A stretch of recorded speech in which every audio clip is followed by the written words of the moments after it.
ਵੀ ਆਪਾਂ ਇਹਦਾ ਮੁੜ ਕੇ ਇਹ ਧਿਆਨ ਰੱਖਾਂਗੇ ਤਾਂ ਫੇਰ ਹੀ ਆਂਦੇ ਮੁੜ ਕੇ ਇਹਨਾਂ ਨੂੰ ਪਤਾ ਹੀ ਨਾ ਲੱਗੇ ਜਾਨਵਰ ਹੀਟ 'ਚ ਆਇਆ ਹੋਵੇ। ਨਹੀਂ ਧਿਆਨ ਪੂਰਾ ਹੈ ਸਾਡਾ ਮੈਂ ਵਿੱਚੋਂ ਫੇਰ ਕੀ ਗੱਲ ਹੈ ਪਰ ਜਾਨਵਰ ਹੀਟ ਵਿੱਚ ਹੁੰਦੇ ਨੇ ਆਪਾਂ ਅੱਛੀ ਜਿਹੜੀ ਹੀਟ ਵਿੱਚ ਕੀ ਰੱਖਦੇ ਫਿਰ ਆਪਾਂ ਨੂੰ ਤਾਂ ਸਾਡਾ ਬਣਿਆ ਜਿਵੇਂ ਤੁਸੀਂ ਗੱਲ ਸਮਝ ਆ ਜਾਣੀ ਉਹਨੇ ਸਾਡੀ ਸਮਝ ਦੀ ਗੱਲ ਰਹਿਣੀ।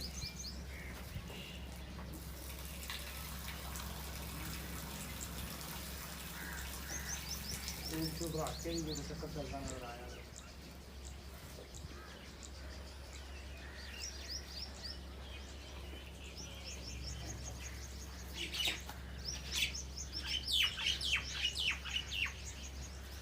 बोली कितनी है पिछले में 4 किलो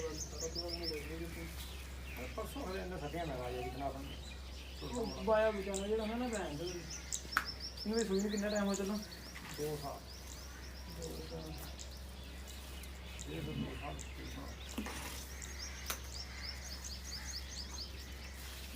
ये अपने पूरे पैंट के टंडी कहानी होते हैं अजी बेटे तो हर की 5 डिब्बे तक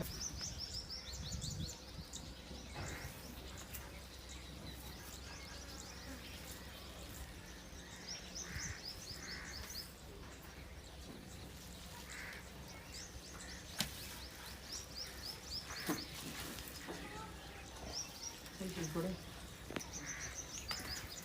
और इस पर नहीं दूंगा तेरे नाम कहीं पर आ गए हैं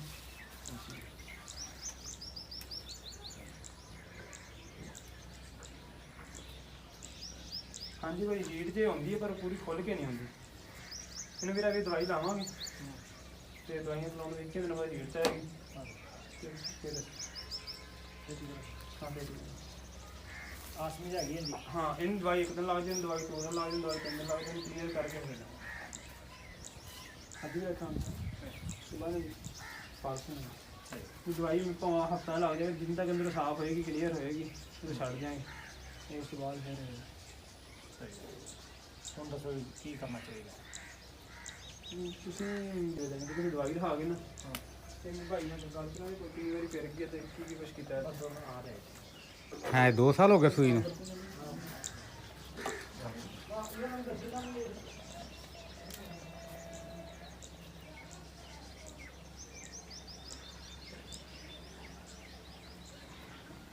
दवाई बाई हुणी रखनी फिर हाँ अगर होगी वो तो फिर आते हैं करी हीट ਮੈਂ ਕਹਿੰਦਾ ਡਾਕਟਰ ਸਾਹਿਬ 2 ਵਾਰੀ ਨਾ ਬਸ ਲਿਬੜੀ ਹੈ ਗੰਦ ਜੇ ਨਾਲ खोल के नहीं ਨਾ ਡੰਗਰ ਤੇ ਚੜਨਾ ਇਹਨੂੰ ਪਤਾ ਨਹੀਂ ਤੇ ਗਾਵਾਂ ਤੇ 2-2 3-3 ਦਿਨ ਇੱਥੇ ਅਸੀਂ ਟੀਕੇ ਹੀ ਨਹੀਂ ਰਖਾਈ ਦੇ ਵੀ 2 ਦਿਨ ਲੰਘ ਹੀ ਜਾਣ हाँ भाई ने की भी गल सी मैं कि आंदी है पर खुल के हीट च नहीं आती ਤੁਸੀਂ इंशाल्लाह पूरी कोशिश करो ਅਸੀਂ ਡਾਰਾਂ ਵਾਲੋਂ ਬੰਦਾ ਮੰਗਵਾ ਕੇ ਇਹਦਾ ਅਲਟਰਾਸਾਊਂਡ ਵੀ ਕਰਵਾਇਆ ਜੇ ਡਾਕਟਰ ਮੌਸਮ ਤੁਹਾਨੂੰ ਪਹਿਲਾਂ ਵੀ ਦੱਸ ਦਈਏ मौसम करो की कहते डॉक्टर मौसम का ਉਹ ਕਹਿੰਦੇ ਜੀ ਇਹ 50-50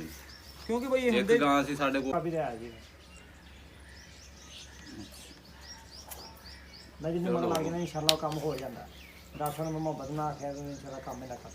ਅੱਲਾ ਤੇ क्योंकि भाई आप अगर ਤੁਹਾਨੂੰ ਕੋਈ ਪੈਸੇ ਦਿਓ ਜਾਂ ਸਾਨੂੰ ਚੀਜ਼ यार ਦਿਓ ਇੱਕ ਚੀਜ਼ ਹੈ ਨਾ ਨਹੀਂ ਪੈਸੇ ਦੀ ਕਿਹੜੀ ਗੱਲ ਹੁੰਦੀ ਹੈ ਸੱਚੀਆਂ ਨੂੰ ਨਿਕਲ ਆਵੇ शायद मेहनत करो अल्लाह तो नहीं ਕਈ ਬੰਦੇ ਯਾਰ ਸ਼ੌਕ ਬੜਾ ਕਰਦੇ ਆ ਆ ਨਵੀਂ ਪੋਸਟ ਬਹੁਤ ਕਰਦੀ ਇਹ ਤਾਂ ਸਾਡੇ ਘਰ ਟਿਕਟੋਕਰ ਨੇ ਦੱਸੀ ਮਿਸਤਰੀ ਸਾਹਿਬ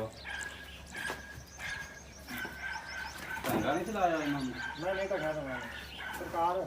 रोड़ा रोड़ा बजी है ते नेशनल ਬਹੁਤ ਕਾਬਲ ਨੇ ਜ਼ਿਆਦਾ ਵੇਖਣਾ ਤਾਂ ਦਿੰਦੀ ਆ ਗਾ ਹਾਂ सरकार जो टाइम ते आई होवे किसी कारीगर को होवे ते 20 किलो सन 20 किलो सन ਹੋਏਗਾ ਤਿਆਰ ਹੋਵੇ ਨਾ ਕਿਸੇ ਨੂੰ ਬਾਈਪਾਸ ਕਰ ਦਿਓ 2-3 ਕਿਲੋ ਤੇ ਇਹਨਾਂ ਕਰਕੇ ਜਿੰਨਾ ਤੁਸੀਂ ਦੁੱਧ ਹੋਵੇ 30 ਲੀਟਰ ਦੁੱਧ ਦੇ ਜਾਣਾ ਯਾਰ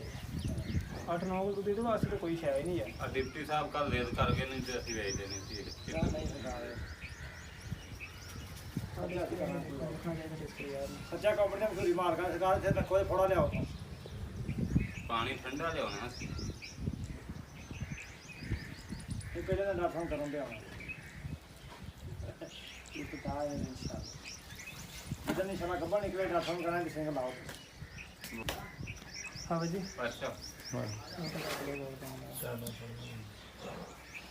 Ada ainda moto.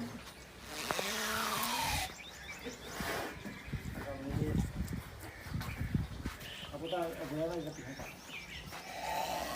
अब पीछे ना तो खड़े वाले की ले आया ना है जाना और लाना ਕਿਤੇ ਉੱਪਰ ਕੋਈ ਆਇਆ ਵਗੈਰਾ ਹਾਂ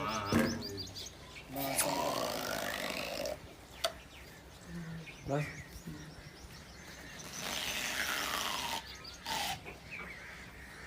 ਪਰਵਾਲੇ ਸਾਡੀ ਲਾ ਕੇ ਰੱਖ ਇਹਨੂੰ ਭਾਈ ਕੱਲ ਨੂੰ ਤੁਸੀਂ ਕਿਆ ਸਕਤੇ ਘਰ ਹੋਣਾ? ਇੱਥੇ ਹੀ ਅਸੀਂ ਉਹ ਆਪ ਤਾਂ ਕਰਕੇ ਆਉਣਾ ਸਰਕਾਰ ਨੂੰ। ਹਾਂ ਚਲੋ ਤੁਹਾਨੂੰ ਕਾਲ ਕਰਕੇ ਆ ਜਾਵਾਂਗਾ।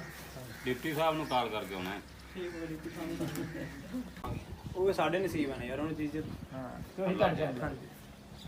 ਵਾਲੇਕੁਮ ਡਾਕਟਰ ਸਾਹਿਬ। ਸਲਾਮ। ਬਾਈ ਕੀ ਨਾਮ ਹੈ? ਸਜਾਦ ਅਸਗਰ ਨਾਮ ਹੈ ਮੇਰਾ। ਅੱਛਾ ਜੀ, ਤੇ ਇਹ ਤੁਸੀਂ ਗਾਵਾਂ ਦੇ ਬਾਰੇ ਇਹ ਟੀਕੇ ਟੂਕੇ ਚੈੱਕ ਕਰਦੇ ਹੋ ਹਾਂਜੀ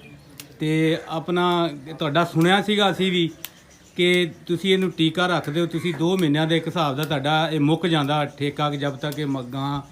ਰਵੇਗੀ ਤੁਸੀਂ ਪੈਸੇ ਲੈਣ ਦੇ ਵਸੂਲ। ਹਾਂਜੀ ਬਿਲਕੁਲ। ਠੀਕ ਹੈ, ਤੇ ਕੀ ਭਾਈ ਦਾ ਨੰਬਰ ਕੀ ਜੀ? ਜੀ 309 ਜੀ 4599 ਅੱਛਾ। 104 ਅੱਛਾ 4 ਫਤਿਹ ਦੀ ਮੇਰੀ ਰਿਹਾਇਸ਼ ਹੈ। ਜੀ ਹਾਂਜੀ ਤੇ ਜਾਨਵਰਾਂ ਦਾ ਕੰਮ ਕਰਦਾ, ਜਿਹੜਾ ਕੋਈ ਜਿੱਦਾਂ ਦਾ ਕੰਮ ਹੋਵੇ ਤਾਂ ਕਰੀ। ਬਈ ਇਹ ਗਾਂ ਨੂੰ ਨਾ ਯਾਰ ਅੰਦਰ ਮਿਸਟਾਈਟਸ ਅੰਦਰ ਰੇਸ਼ਾ ਆਇਆ ਨਾ, ਹਾਰ ਨਾਲ ਸਵੈਲਿੰਗ ਹੋਈ ਹੈ ਇਹਦੇ ਅੱਛਾ ਜੀ ਅੰਦਰ ਇਹ ਰਹਿਣ ਜਾਨਵਰ ਸੂਈ ਨੂੰ 1.5 ਸਾਲ ਹੋ ਚੁੱਲਾ ਤੇ ਗਾਂ ਹੀਟ 'ਚ ਨਹੀਂ ਆਉਂਦੀ, ਜੇਕਰ ਆਉਂਦੀ ਹੈ ਤਾਂ ਖੁੱਲ ਕੇ ਹੀਟ 'ਚ ਨਹੀਂ ਆਉਂਦੀ। ਠੀਕ ਤੇ ਦਵਾਈ ਸ਼ੋਈ ਰੱਖਾਂਗੇ, ਅੱਲਾ ਖੈਰ ਕਰੇਗਾ। ਠੀਕ ਹੈ। ਬਾਕੀ ਫਿਰ ਮਾਲਕ ਦੇ ਉੱਤੇ ਕਰਕੇ ਜੀ ਹੋਏਗਾ। ਲੋ ਜੀ, ਇਸ ਭਾਈ ਨਾਲ ਤੁਸੀਂ ਰਾਬਤਾ ਇਨਸ਼ਾਅੱਲਾ ਕਰੋ ਕਿ ਭਾਈ ਦਾ ਨਿਜ਼ਾਮ ਇਸ ਤਰ੍ਹਾਂ ਦਾ ਵੇ ਕਿ ਗਾਂ ਜਿਹੜੀ ਨਹੀਂ ਰਹਿੰਦੀ ਉਹਨੂੰ ਚੈੱਕ ਵੀ ਕਰਦੇ ਆ, ਔਰ ਇਹ ਮਾਲਕ ਦੇ ਨਾਲ ਜਿਹੜਾ ਕਿ ਮੁੱਕ ਲੈਂਦੇ ਆ ਕਿ ਇਨਸ਼ਾਅੱਲਾ ਅਸੀਂ ਜਦ ਤੱਕ ਇਹ ਗਾਂ ਰਹਿੰਦੀ ਨਹੀਂ ਗੀ ਉਹਨਾਂ ਤੱਕ ਅਸੀਂ ਜਿਹੜਾ ਕਿ ਪੈਸੇ ਵਸੂਲ ਨਹੀਂ ਕਰਾਂਗੇ ਤੇ ਇਹਨਾਂ ਦਾ ਠੇਕਾ ਮੁੱਕਣਾ ਹੈ ਤੇ ਸਿਸਟਮ ਇਹਨਾਂ ਦਾ ਨਿਜ਼ਾਮ ਸਹੀ। ਦੇਖੋ ਕਿ ਦਵਾਈਆਂ ਆਪਣੇ ਕੋਲੋਂ ਹੀ ਯਾਨੀ ਕਿ ਗਾਂ ਨੂੰ ਰੱਖਦੇ ਨੇ। ਤੇ ਇਹ ਭਾਈ ਨਾਲ ਤੁਹਾਨੂੰ ਨੰਬਰ ਵੀ ਦੱਸਤਾ ਭਾਈ ਨੇ, ਰੈਸ਼ ਵੀ ਦੱਸ ਦਿੱਤੀ ਹੈ, ਤੇ ਤੁਸੀਂ ਇਹ ਭਾਈ ਨਾਲ ਕਨੈਕਟ ਕਰੋ ਤੇ ਮਾਸ਼ਾਅੱਲਾ ਬੜਾ ਅੱਛਾ ਨਿਜ਼ਾਮ ਹੈ ਕਿ ਦੇਖੋ ਜਦ ਤੱਕ ਗਾਂ ਆਪਣੀ ਹੀਟ ਤੇ ਨਹੀਂ ਆਉਂਦੀ ਇਹ ਦਵਾਈਆਂ ਵੀ ਰੱਖਦੇ ਨੇ, ਜਦ ਤੱਕ ਇਹ ਗੱਭਣ ਨਹੀਂ 2 ਮਹੀਨਿਆਂ ਦੀ ਦਿਖਾਲੀ ਦਿੰਦੀ ਉਹਨਾਂ ਤੱਕ ਇਹ ਮਾਸ਼ਾਅੱਲਾ ਗਾਂ ਦੇ ਉੱਤੇ ਮਿਹਨਤ ਇਹ ਕਰਦੇ ਰਹਿੰਦੇ ਨੇ। ਤੇ ਤੁਸੀਂ ਭਾਈ ਉਹਨਾਂ ਨਾਲ ਰਾਬਤਾ ਕਰੋ, ਨਿਜ਼ਾਮ ਬਿਲਕੁਲ ਠੀਕ ਹੈ। ਵੇਖੋ ਤੁਸੀਂ ਤੁਸੀਂ ਪਰੇਸ਼ਾਨ ਹੋਣ ਦੀ ਲੋੜ ਹੀ ਕੋਈ ਨਹੀਂ ਗੀ ਕਿ ਇੱਕ ਬੰਦਾ ਸਾਰੀ ਜ਼ਿੰਮੇਵਾਰੀ ਚੁੱਕਦਾ ਵਾ ਤੇ ਉਹਨੂੰ ਟੀਕਾ ਲਾਉਣ ਤਿੱਕਰ ਜਿਹੜਾ ਕਿ ਆਪਣਾ ਇਹ ਜਦ ਤੱਕ 2 ਮਹੀਨੇ ਦੀ ਗੱਭਣ ਮੁਸਲਫ ਜੀ ਗੱਲ ਹੈ ਕਿ ਨਾ ਹੋਵੇ ਨਾ ਜ਼ਿਕਰ ਤੁਹਾਡੇ ਕੋਲੋਂ ਕੋਈ ਪੈਸਾ ਵਸੂਲ ਨਹੀਂ ਕਰਦੇ। ਤੇ ਇਸ ਤਰ੍ਹਾਂ ਕੋਈ ਵੀ 100 ਦੇ ਵਿੱਚੋਂ 5 ਬੰਦੇ ਆ ਜਾਂ ਕਰਦੇ ਹੋਣਗੇ, ਇਸ ਤਰ੍ਹਾਂ ਕੋਈ ਵੀ ਨਹੀਂ ਕਰਦਾ। ਬਾਕੀ ਇਹ ਅੱਲਾ ਦੇ ਕੰਮ ਨੇ।